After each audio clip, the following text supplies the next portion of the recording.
আনহাতে 19 জুলাই দিনা আমি শিৱসাগৰ, চৰাইদেউ, যোৰহাট আৰু গোলাঘাট জিলাৰ বানপানীৰ সন্মুখীন হ'বলগীয়া হ'ল।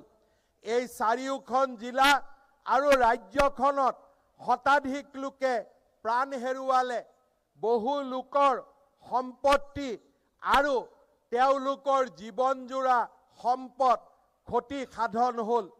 এই কঠিন সময়ত মই শিৱসাগৰ, চৰাইদেউ, যোৰহাট আৰু গোলাঘাট জিলাৰ ৰাইজক আশ্বাস দিছোঁ যে আমি আমাৰ প্ৰচেষ্টাৰ কুটি নকৰোঁ আৰু আমি বানত আক্ৰান্ত প্ৰতিগৰাকী ৰাইজৰ পুনৰ সংস্থাপন আমাৰ দায়িত্ব আমি অত্যন্ত সহনশীলতাৰে আমি পালন কৰিম।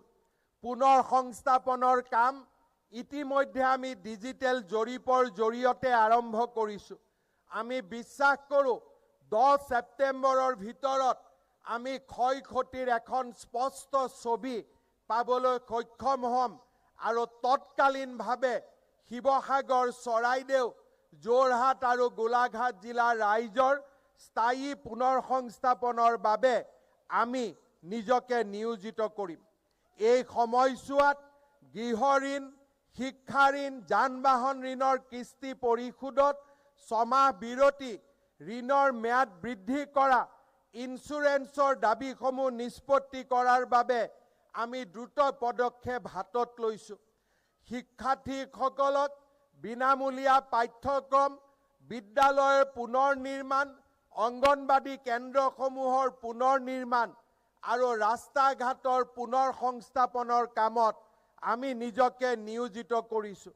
জুলাই মাহত 300 ইউনিট পৰ্যন্ত বিদ্যুতৰ মাচুল ৰেহাই দিয়াৰ উপৰিও এবছৰৰ মাটিৰ খাজনাৰ পৰাও এই 4খন জিলাক আমি ৰেহাই দিছোঁ।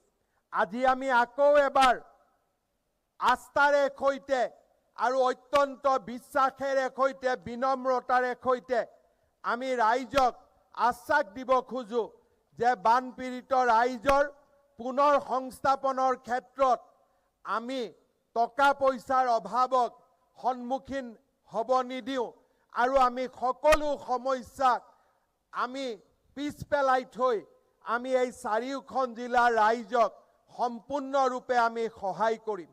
এই দুৰ্যোগৰ সময়ত কেন্দ্ৰীয় চৰকাৰে আগবঢ়োৱা সহযোগিতাৰ বাবে মই প্ৰধানমন্ত্ৰী ডাঙৰীয়াক গভীৰ কৃতজ্ঞতা প্ৰকাশ কৰিছোঁ। NDRFৰ জোৱান, SDRFৰ জোৱান, বায়ু সেনা আৰু সামৰিক বাহিনীয়ে দুৰ্যোগৰ সময়ত কৰা সহায়ৰ বাবে মই পুনৰ এবাৰ ধন্যবাদ জ্ঞাপন কৰিছোঁ। দুৰ্যোগৰ সময়ত চৰকাৰৰ লগতে অসমৰ জনসাধাৰণেও এক অনন্য মানৱীয়তা প্ৰদৰ্শন কৰিলে। স্বেচ্ছাসেৱী সংগঠন, সামাজিক আৰু ধৰ্মীয় অনুষ্ঠান, ব্যৱসায়ী, যুৱক যুৱতী, ছাত্ৰ ছাত্ৰী আৰু অসংখ্য সচেতন নাগৰিকে নিজৰ সামৰ্থ্য অনুযায়ী বানপীড়িত ৰাইজৰ কাষত থিয় দিলে। মই সকলোকে আজিৰ এই মুহূৰ্তত ৰাজ্য চৰকাৰৰ হৈ কৃতজ্ঞতা প্ৰকাশ কৰিছোঁ। বানপীড়িত ৰাইজৰ কিমান ভূমি বানৰ দ্বাৰা প্ৰভাৱিত হৈছে, কাৰ কিমান ক্ষতি হৈছে তাৰ কাম ইতিমধ্যে ডিজিটেলি ষ্টাৰ্ট কৰা হৈ গৈছে। এইটো আছিলে আজিৰ প্ৰথম ঘোষণা। দ্বিতীয় ঘোষণা, যিসকল ব্যক্তিৰ কাৰ লোন, বাইক লোন বা আন লোনসমূহ আছিলে সেই লোন পৰিশোধৰ সময়সীমাও বৃদ্ধি কৰা বুলি আজি মুখ্যমন্ত্ৰীয়ে ঘোষণা কৰিলে। 3 নম্বৰ, যিবোৰ প্ৰতিষ্ঠান, ৰাজহুৱা প্ৰতিষ্ঠান যেনে স্কুল, হস্পিটেল আদি বা ৰাস্তা ঘাট এইবিলাক বেয়া হৈছে বা বানৰ দ্বাৰা প্ৰভাৱিত হৈছে, সেই প্ৰতিষ্ঠানসমূহ পুনৰ নিৰ্মাণৰ কথা তেওঁ আজি ঘোষণা কৰিছে।